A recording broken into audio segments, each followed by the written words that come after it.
Alright, here goes nothing. It's episode 1 of my millennial mindset series. Hopefully this is a long series. I don't really want there to be an ending. I want it to just go. Now, I was going to write down a bunch of notes and try and do it that way, but I figured I don't know what I'm doing necessarily with this. It's not as comfortable for me as talking about fitness. So I'm just going to pick up the camera, I'm going to go. Forgive me, there may be some chopping out, there may be some skipping bits and things. I'm sure I'll end up talking for a long time and end up wanting to cut things out, so bear with me. But topic number 1, the first thing I want to talk about is something, I guess to ease me into it, is something I'm also quite comfortable at, and that is money and investing, saving money in particular for your future, especially being a young person wanting to do that. It's obviously a very confronting thing initially. It's something that I've spent a lot of time over the past 12 months. I've read an enormous amount of books. I've done so much. I've spent so many late nights up till God knows what time, pretty much until I'm ready to wake up again, just researching the hell out of investing. You know, I remember starting out just Googling compound interest and just simple things like that. Well, simple for some, but it was so confronting at first, and I just knew that I wanted to take it somewhere. So a little bit of backstory where I'm coming from. I'm 26, if you didn't know that already, and I have one real estate property, and I also have a shares portfolio, and I also have a bit of cryptocurrency. I got into that a little bit. I know lots of people talk about that these days. I'm not a millionaire that got in like first thing, but I got in quite a while ago. It's had its ups and downs. It's down at the moment, it's up at times, but I'm not really doing that for a short-term play like some people. Anyway, that's not what it's all about. And last of all, I'd consider that I have a bit of an online brand, an online, not so much an online business, a little bit, but more so an online brand that I'm building as well, which I'm very passionate about, which is social media presence, which is my name as a whole, and it has definitely been centered around fitness to date. Hopefully that expands a little bit, but still obviously centers on that. Now, the way I see it, what I want to talk about, I guess, is more so investing, saving, especially as a young person. I think we neglect it. First of all, I don't know why the hell this isn't taught in schools. I think that's a huge issue. I wasn't taught even how to budget in school, and I don't think it's just me. From reading on the internet, from doing my own research, no one's taught this stuff. You kind of have to self-teach, which is why I would like to talk about it today.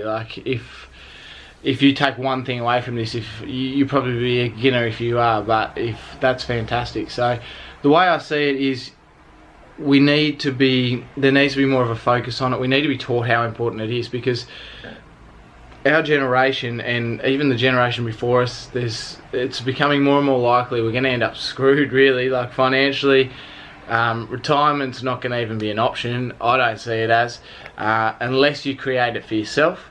It's all well and good to have some money going away in a super, but that's not really going to cut it these coming day and age. So I think we need to be doing more for ourselves, and people aren't aware of this. I think you need to be putting a certain amount away, and it needs to be in different. It either needs to be, you may go the real estate route, you may go assets like investments and cryptos, although that's shaky, but your shares, stocks, things like that, or you may go into business. Now that's obviously high risk as well, depending on the effort you put into it, and you never really know where that could go. But that's the one I'm now switching my focus to. I initially got about real estate, then I got into stocks quite heavily, still working towards another real estate property at the moment, but I'm really wanting to focus more of my time and my finances towards business and actually building the life I want to create. So financial freedom is an amazing thing, and the more of you have is amazing, but I'm not a materialistic person that needs lots of stuff. So I guess it's more so about the lifestyle that can create for me. The stress-freeness of it all is fantastic as well. I'm far from there yet, but I'm certainly getting there, and I think I'm on a good track for a 26-year-old. What I would suggest is, first of all, doing your research. If you're passionate about one of those things, if one of those spikes your interest, I'd go into that first. What you're passionate about, what you're motivated about, is what you will do the best at. That's why I think it's important to diversify, but I was always like the idea growing up of owning lots of real estate, so that was the first thing I chased. Until the last 12 months, where I did so much research and read so many books, a lot of Tony Robbins books and things like that, on stocks and shares, and listened to a lot of podcasts, and got me spiking my interest in that too, learning a lot, and I couldn't help but realise that I needed to be in that as well. Now my focus has switched towards business, so I'm passionate about all these things. I think it's a good thing though, because it does diversify across a lot of different things, but I suggest starting with whatever you like first.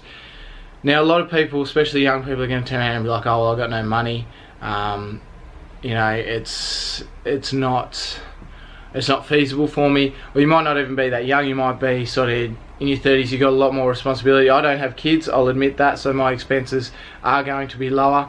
I do rent and things like that, but it's not, my expenses aren't through the roof. I understand that people have higher expenses than me, but my income, not that I'm going to go into it, is not, it's below the Australian average, I can guarantee you that.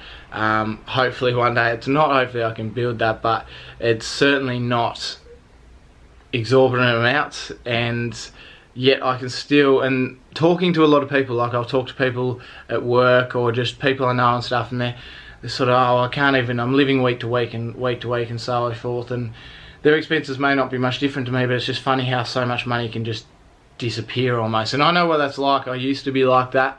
Not that I don't even know where the money went, to be honest. Like, budgeting is huge.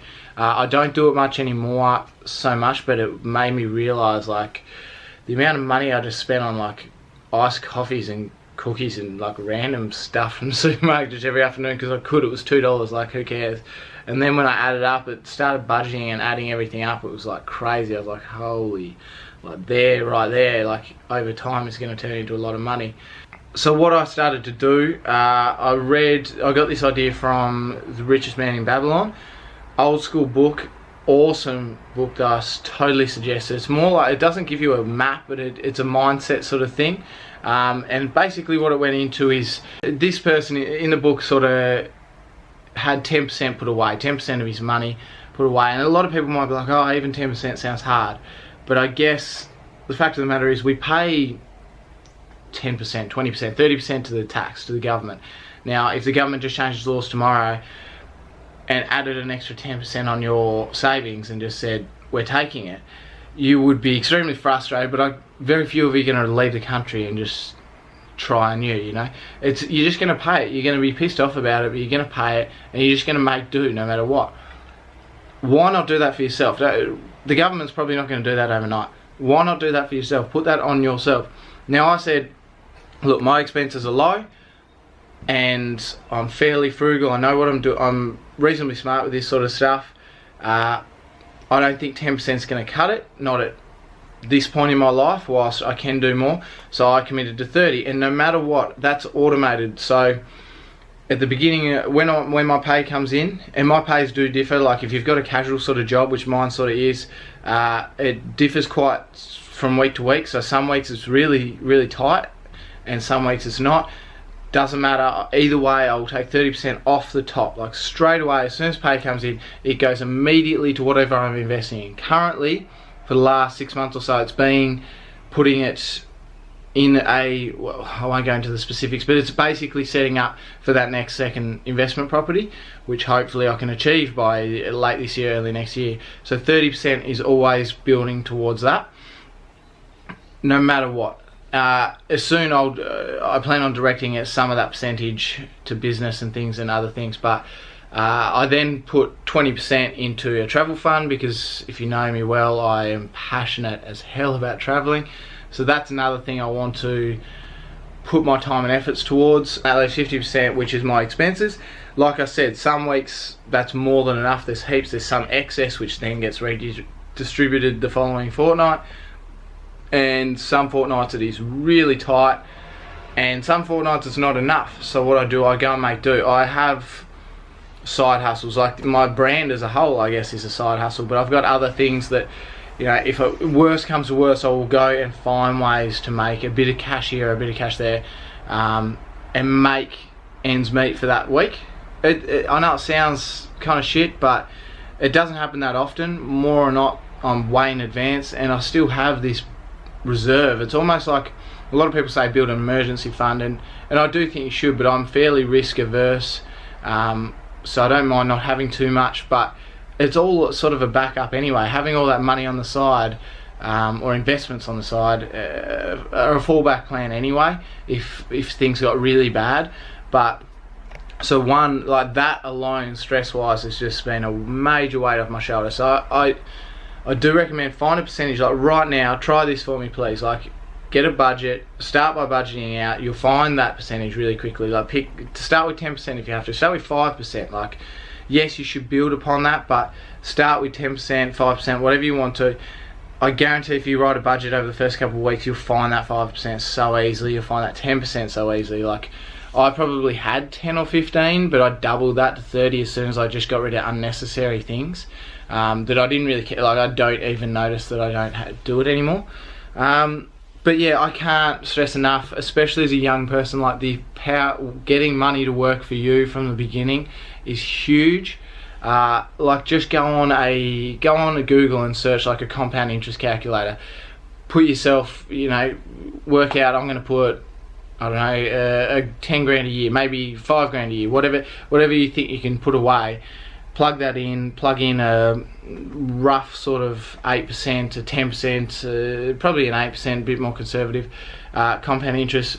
If you're young, put 50 years on that and see where that money would be. You will have put away like a small percentage. If it's 5,000, you've put away $30,000. That will turn into a huge amount of money. I promise you, over that 60 years, it would be massive. And that's so important. And it doesn't matter if you're a little bit later on, it's still compound interest working for you, okay? You don't want it to work against you. You can either get yourself in debt, you can get yourself a mortgage that's unnecessary, that's too much, and put yourself in a bad situation early, and you're going to be fighting against money working against you for the rest of your life. It's going to be a tough battle. Whereas you can get money from the beginning working for you, or get out of that debt and then get the money working for you, you'll be in a so much better position. But I think for young people these days, like myself, like it's so I can't stress how critical it is. Like it needs to be done. I've been trying to get this message across to my younger siblings. Like if I had been told this stuff from the get-go, it would have been huge. I mean, just like saving money is not enough anymore. Like it might have used to have been, but like the best saving account you're gonna find. Like I've got a reasonable one that's like 2.5%, 2.3% or something, which is pretty high for a savings account. Some don't go anywhere near 1%. Inflation, if you've never even heard of inflation, like start there, is generally around that 2 to 3% mark. So your savings account isn't even keeping up with that. You're putting away money, and that money, by the time you touch it 20 years later, is not going to be worth as much as what it is now. It's going to fall behind inflation. Whereas if you are investing over the long term, and I'm not talking short term, like you may as well gamble if you're going to do that. If you're going to go in and out, you will lose. Statistically speaking, there's a bugger all chance you're going to win. Go in the long term, get yourself your 8%, your 10%, and beat inflation by a mile. And over the long term, you'll end up so much better off. So to wrap up, okay, I'm not sure how this has gone. I hope you've learned something. As I said, like far from an expert, I do think it's something I know quite well, but I have a lot to learn as well.